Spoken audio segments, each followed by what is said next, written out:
What's up, everybody? Welcome to the Augmented Reality Podcast. My name is Ash Ninity for the Triple S League. I'm here, as always, with Cybsidian. How are you doing today, sir? I'm doing not too bad. It's a pretty heavy news day today, so this is good. I like this. Yeah. Well, we'll try to get through everything in a timely manner, but yeah, there is a lot to discuss. Quick update on Cyberpunk 2077 release date information. So there have been rumors floating around that based on an interview that was conducted in Polish, that we are not going to be seeing any information about Cyberpunk 2077 this year or next year. But it's looking like that's not actually the case, which we suspected right off the bat, because this was based on a Google Translate version of an interview that was conducted in Polish. And our friend Mad Queen over at the Mad Queen Show, she got some information from someone who actually speaks Polish, and it turns out that the CD Projekt Red exec that was being interviewed actually said meant something slightly different. It was a little more nuanced than that. He was just basically saying, I'm not going to tell you right now what we're planning for 2018 kind of thing. Anyway, I will put a link to Mad Queen's video on that in the description, and you can check that out for more information. But there's some hope for those of you who are super hyped about Cyberpunk 2077, as we are. It was very disappointing to think that maybe we weren't even going to hear anything about it in 2018. It was also counter to what we had been hearing, so there was there was a little bit of confusion when it first came out, and I reached out and I contacted some people that had something to do with the article, and it was, this is what he meant, and I'm like, I need a second opinion on that. So because that wasn't an actual Polish speaker, and then also again with the game development, what we've said again and again and again is so vital and important to remember is that this is always fluid. Things are always changing.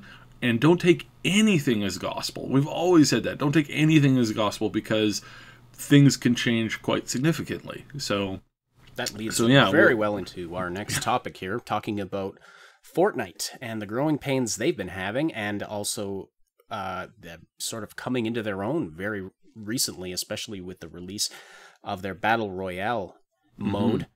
But you've got more information on that. So what's been going on with Fortnite? So we're big fans of Fortnite. We love Fortnite. If you have watched any of our Fortnite content, or if you subscribe to our Fortnite content, we do have more coming.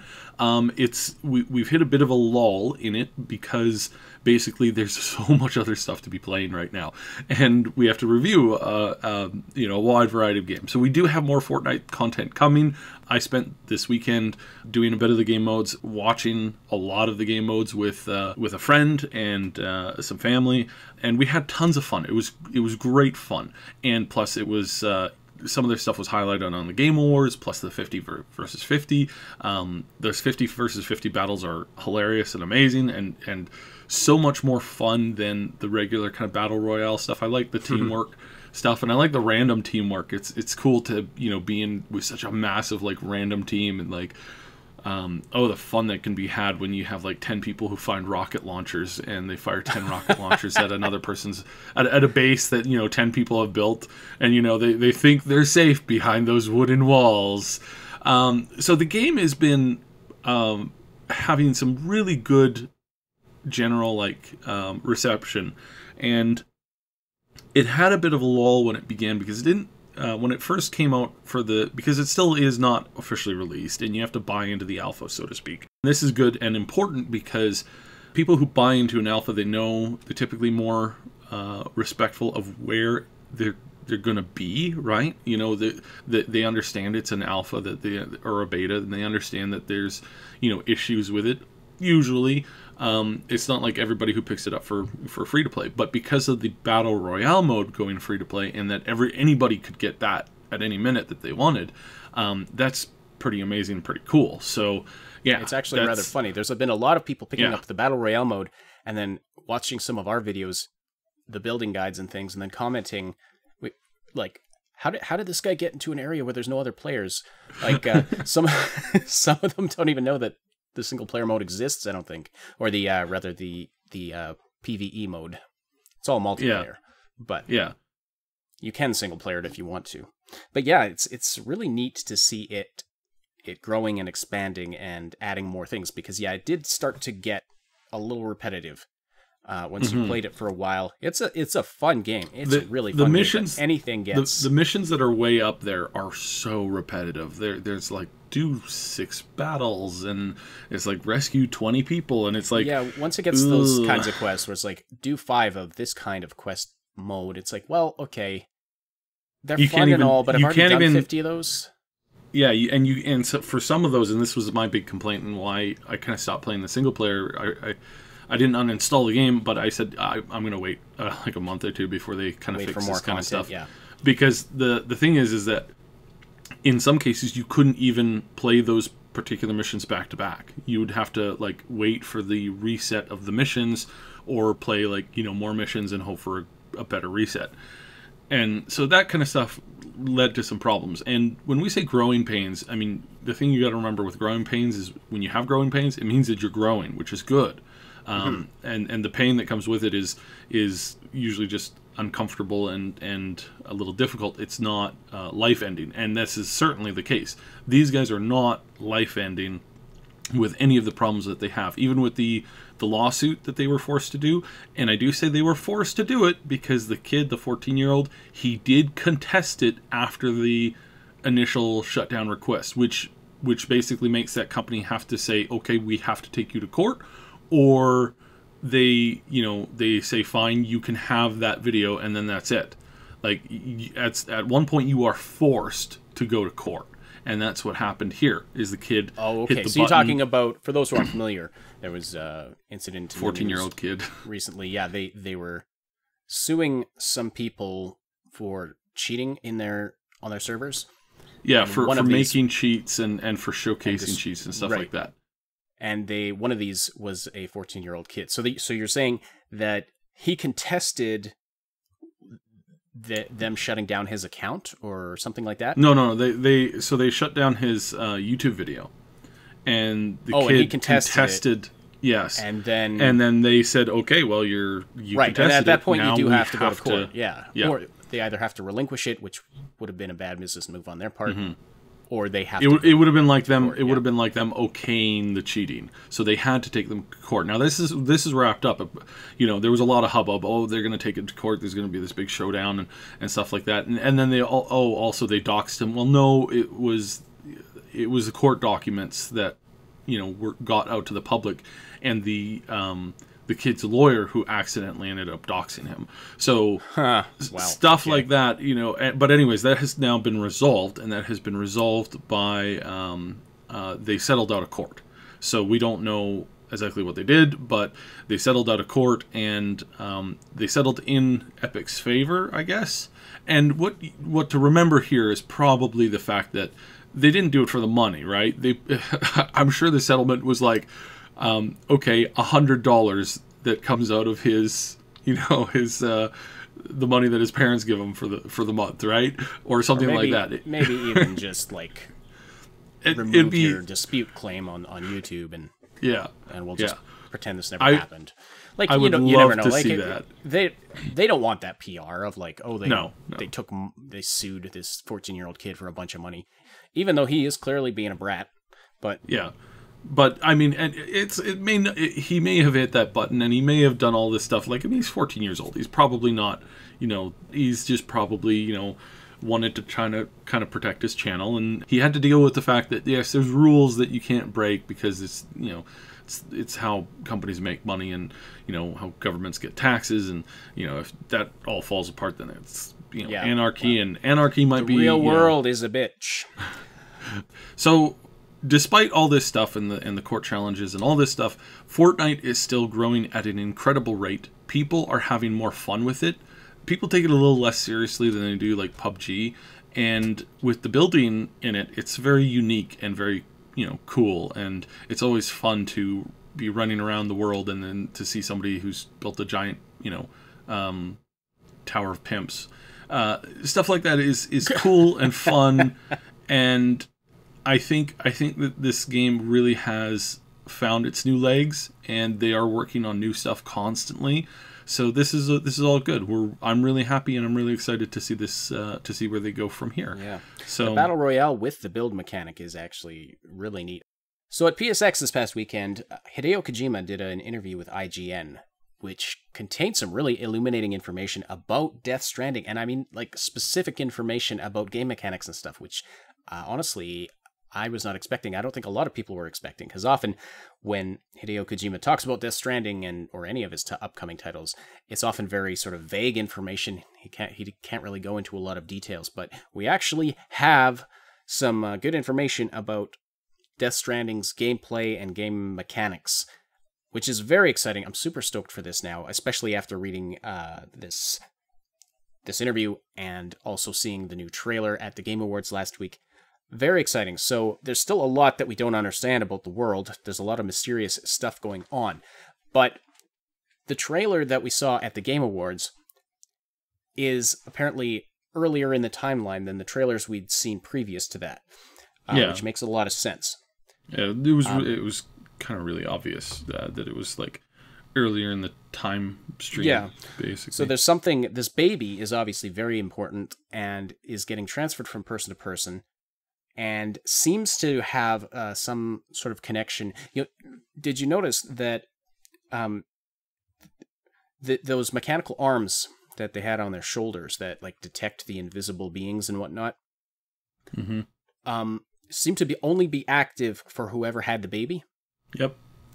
So that's really interesting. So this baby has some serious significance, and I mean, it's hard to say at this point what exactly that is. But there was also some information that Kojima gave about the way death and that whole mechanic works in the game. And so what we know is that death is not the end of your character's timeline. There's a sort of a continuance in the gameplay, so that after your character dies, you go into this purgatory-like state, which is represented by that water world that we saw Norman Reedus in. And then you somehow continue on with the gameplay. It doesn't reset you to an earlier point in the timeline, like in a lot of games, like saving and reloading. You continue on with the gameplay somehow, and the circumstances surrounding your earlier death still persist in the world. So, like, if you died in an explosion and there's damage to a building or a crater in the ground or something, that'll still be there as you continue on with the game. Yeah, and the way that he's communicated it is like you can get items and do certain things that you can do when you're in the it's kind of referenced as kind of like this underwater dead state. Like you can do stuff while there. Right. I don't know if it was Kojima or if this was the article writer that sort of paraphrased it, but it's been referred to as like a purgatory state.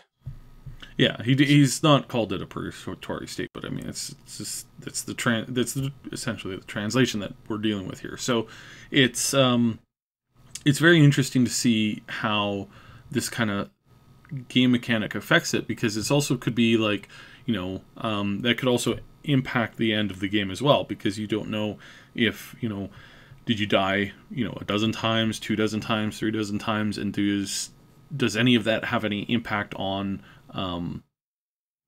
the end of the game, like, how it does in certain like roguelikes and other type of games where that kind of like losing factor, plays into it. If you die too many times, that affects the ending that you get, kind of thing.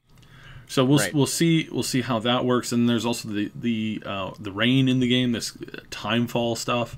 The timefall, which kind of seems to alter the flow of time. It reminds me of a Star Trek episode, Star Trek TNG, where time is flowing at different rates.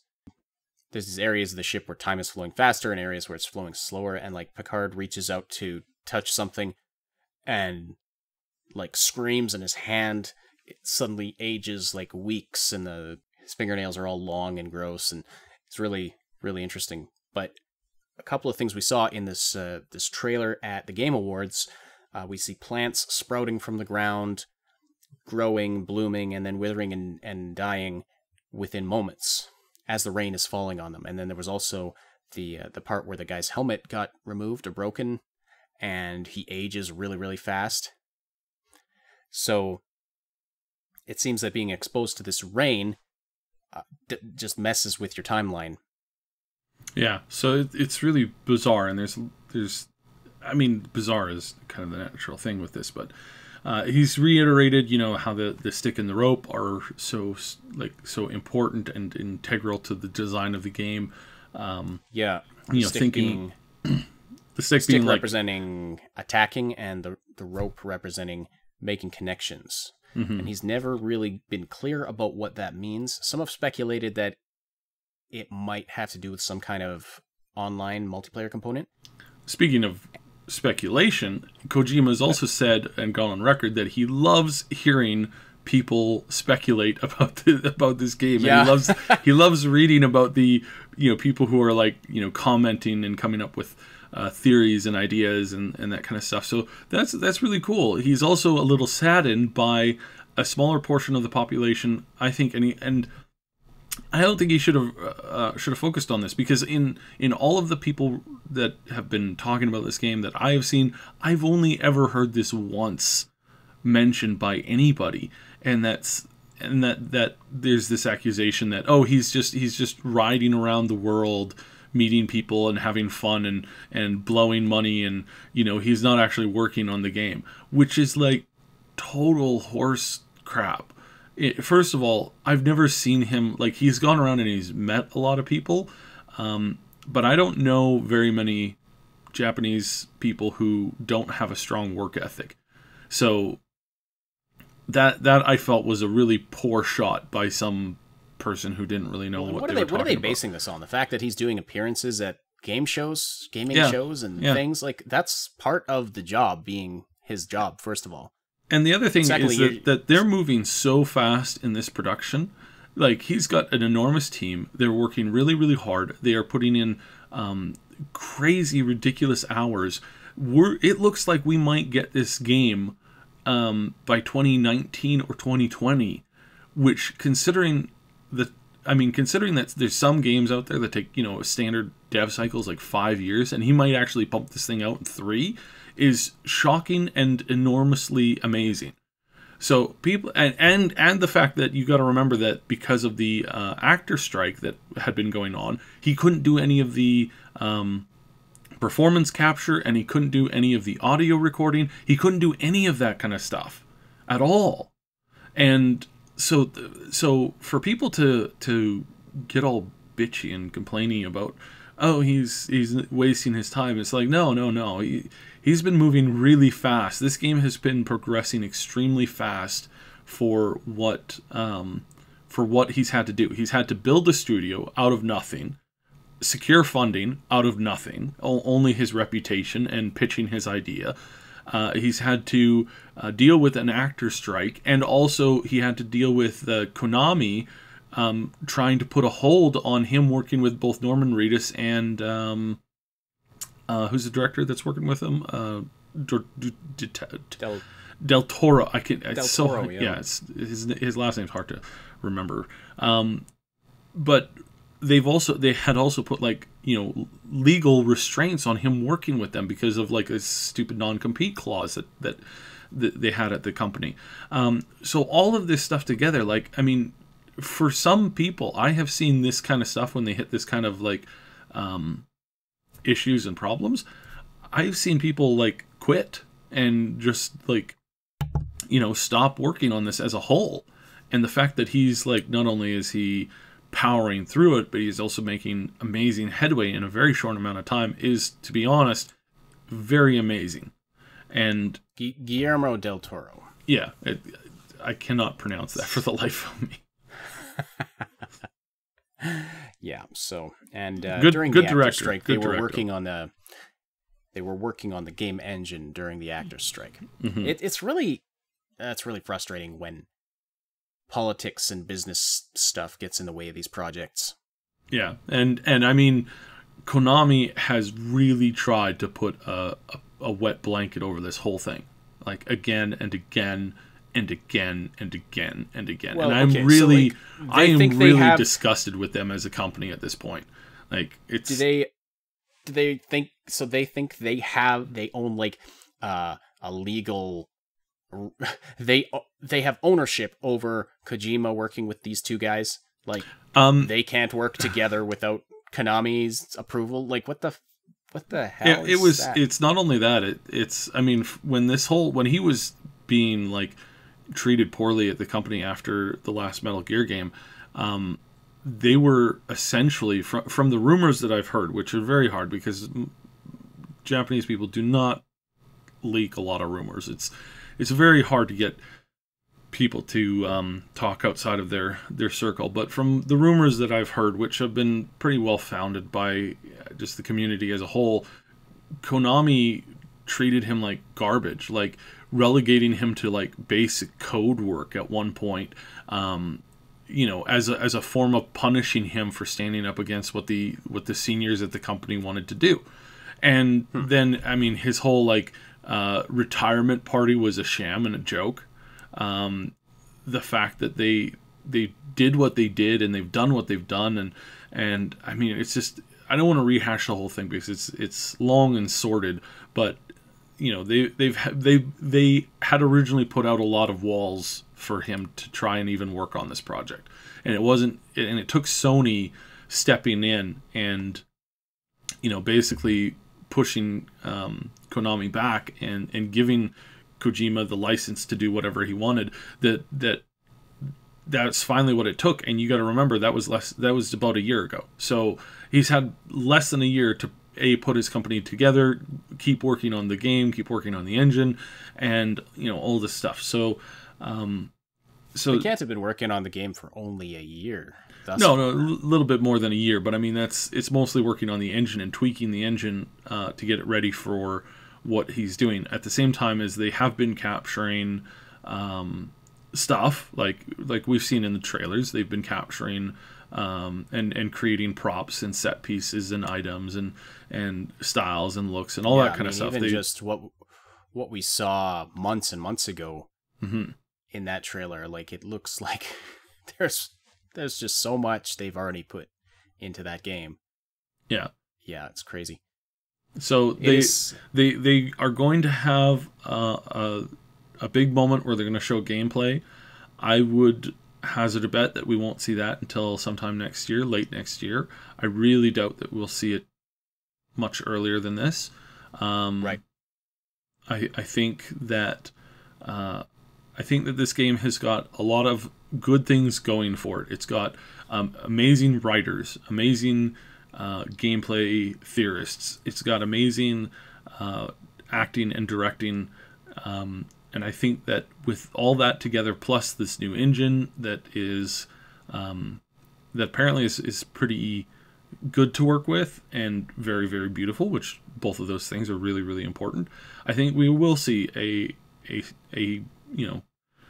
complete home run here with this. So yeah, so we'll see. I really hope that we reported on this once before, and we are hearing talks about them quite possibly trying to get it for other platforms. It is for the moment a Sony exclusive, but on the top of that, it's the fact that they have that this last Game Awards really showcased this too, is that a PlayStation exclusive is not going to, it's going to be difficult for it to win.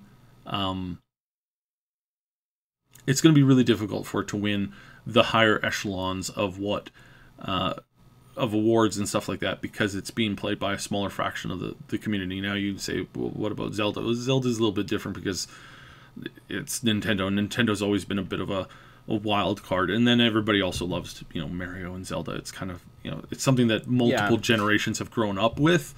A newer title is really hard to, like what we saw with Horizon Zero Dawn. A new title is really hard to get accolades for when it's restricted to a single platform. And so there, from what I'm hearing, there is talks about branching it out to the PC department. There's a lot of talks going on, but because Sony is so involved, they're much less likely to do that. But at the same time, Kojima is not happy with having all of his eggs in one basket, quote unquote basket again. So, we'll see we'll see where this goes. And so it's still something to keep to keep an eye on and to keep, a mental note of. But for the most part, I doubt we'll see it, but I think there still is some talking going on, and you never know, because, I think Sony does want that Game of the Year. I think they want that, that high accreditation, and in order to do that, they might be forced to let it go to multiple platforms, which is not a bad business move either, because it would rake in a lot of money. So, well, and we talked about this before with the future of consoles. That's the direction they're going to have to start going. Mm-hmm. And they could launch their own Steam-like service for PC where you can play Sony games. That would be all right. Yeah, it's something that the Sony, the upper heads at Sony are talking about. And right now they're pretty happy with their position. If they had not trounced Xbox, not to say that they were responsible for trouncing Xbox pretty much trounced itself. But if that had not been the case, this would be a very different discussion right now, because they would be still in second place or even third place, considering where Nintendo's at right now. So if that had happened, of course they would. And they have to realize that's something that's probably going to happen again down the road, because that's just the way this stuff kind of goes. It's always some back and forth. It's a pendulum, right? So, right. So yeah, fair enough, but we'll see. Certainly hope when it comes to PC. Yeah, absolutely, because I want to play this game and don't want to have to buy the PS5 or whatever. But yeah, there's also a strong indication that it's going to be out for the next console. I don't think it's going to come out for 4. Just as a heads up to people. Well, I would think so. If it's not coming out for a couple of years, it'll probably be a PS5 selling title, probably one of those bundles you can get.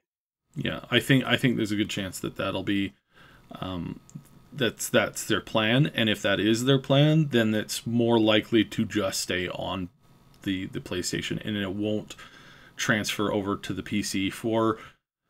I think they will transfer it over to the PC at some point. They'll probably do it a year or two down the road.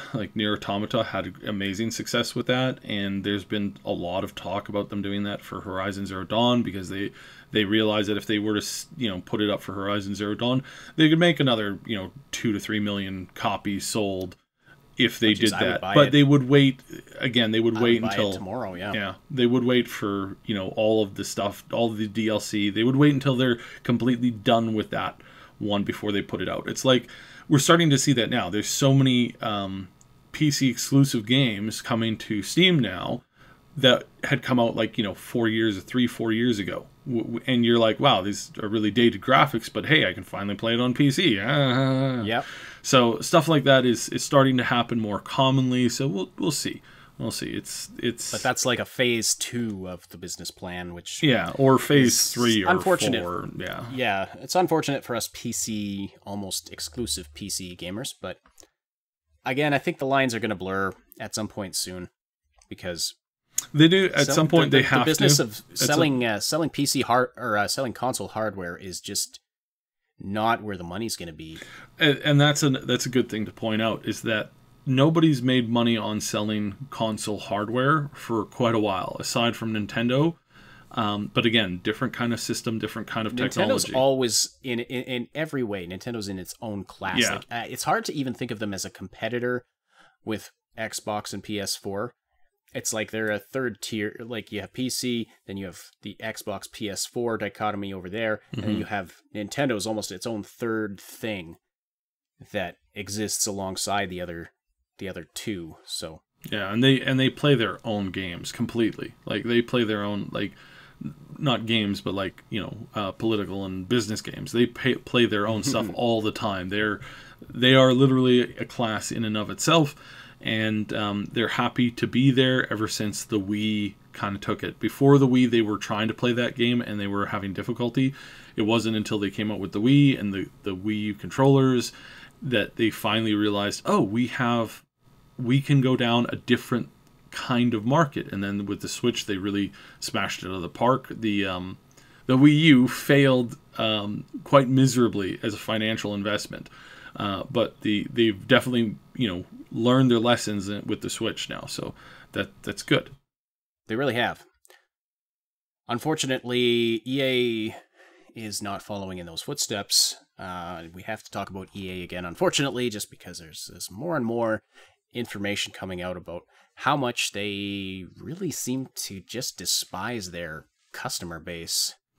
They out of all the problems that they've had in the past few weeks, the one thing that they've done is shift blame, shift blame, shift blame, shift blame. And now us gamers are just a bunch of whiners. Now it's basically essentially what they've said now in the last little bit to investors. This has been there's so much news and so much stuff coming out of this constantly. I'll sum it up. Basically, this is essentially what EA has said to both Disney and their investors. Look, I know we just lost a couple $2 billion, and I know that we just gave you a black eye for the brand, and we've pissed off a lot of people. But you know what? That's fine. Look at Call of Duty. The fact that we had such a horrible game last time, and then this recent, more recent World War II one, we can, the gaming community has a short memory, and though they complain about microtransactions in Battlefront, they're okay with pumping money into us from all of our sports franchises. It's just all we have to do is ride out the storm, ignore these, rebel scum, player scum, and ultimately it'll work again for us. Everybody just hold on, enjoy the ride, and we'll all make money at the end of the day. This is essentially what they've said now. They've essentially said that even though they had a $3 billion loss, even though they're recovering now from the biggest hit to their stock index in years, the fact that they've rallied their stock now and it's back on the upward trend shows where this is going, and shows that they're in for the long haul. Nobody's lost their job. Nobody's been demoted. Disney looks like it's gonna just play it by ear, and EA's like, okay, well, that's fine, because they can bribe people off down the road, and maybe they'll just close a couple more studios and shift the blame onto them, and try something else, and apparently they've learned nothing.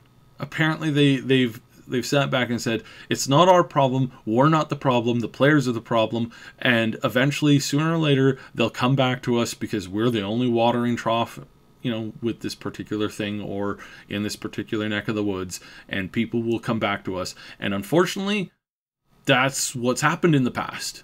Again and again and again. And sadly, and again. there is probably some truth to that, because they've got this big Star Wars carrot to dangle in front of everybody's noses. So we as gamers have to make a decision about whether or not we are going to support this.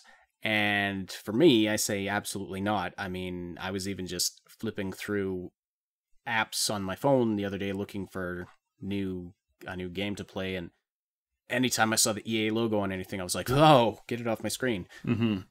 I'm so disgusted with them right now. It's not even funny. I'm just not touching anything from EA. But the problem's not us. The problem is the 20 or 30 million people who routinely buy, FIFA and the stupid racing games and Call of Duty and all this stuff that they just keep on walking up to the trough and dropping, in some of these games, the average player's dropping $100 worth of microtransactions on just some on top of the price of the game to play some random people in the sports world. Like, that's like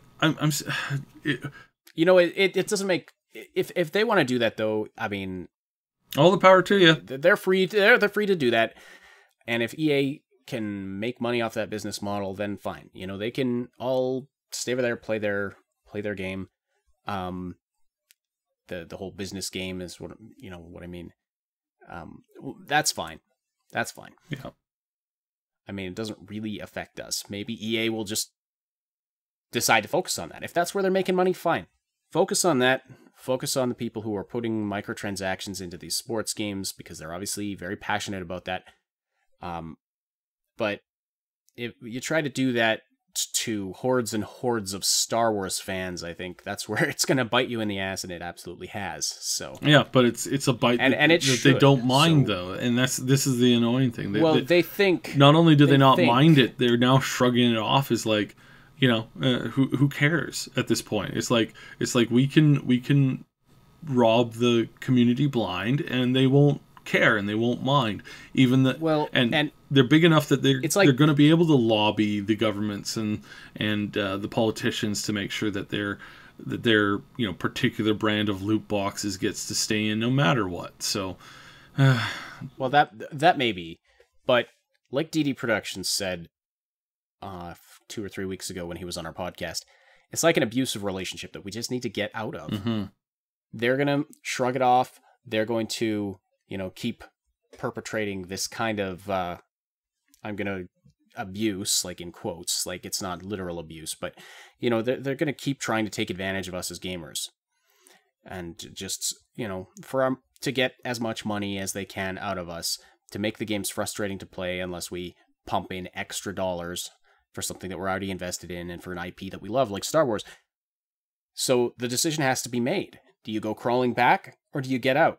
Mm-hmm. I'm getting out. Like, that's just... I love Star Wars. I'm super stoked for The Last Jedi next weekend.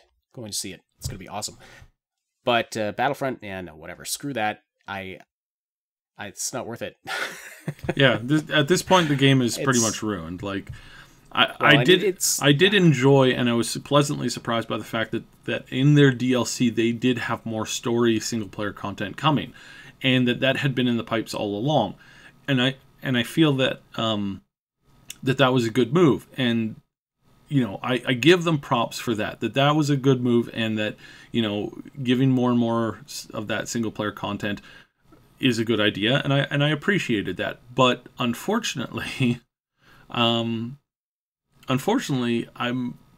have to point out that it doesn't matter what you do when you throw the occasional bone in the soup. It's like, you know, it's still watered down to the point that it's disgusting. So, you know.